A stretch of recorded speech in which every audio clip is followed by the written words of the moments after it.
That should be fantastic. Bruce Fordyce coming up on the show, so look forward to that. All right, let's get your news headlines to you. The Health Department says South Africa's national COVID-19 death toll has surpassed the 1,000 mark at 1,080 after 82 more deaths were recorded. Meanwhile, the number of coronavirus infections has also surpassed the 50,000 mark and now stands at 50,871. South Africa has recorded a mortality rate of 2.1%, this as the number of COVID-19 related deaths increased by 82, the highest since the outbreak in the country.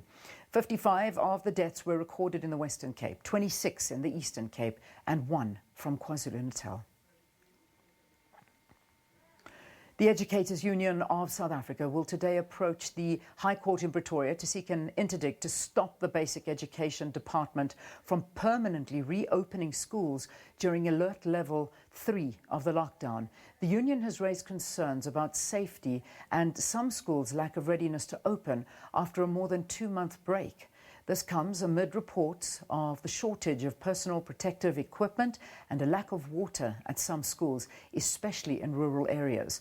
More than 1 million grade 7 and 12 learners countrywide resumed classes yesterday. EFF leader Julius Malema says his party will no longer attend President Cyril Ramaphosa's consultative meetings on COVID-19. Malema was speaking outside the US Embassy in Pretoria, where EFF members protested against police brutality and racism. The protest followed the death of George Floyd in the US by a white police officer. Malema has accused Ramaphosa of ignoring his party's contributions.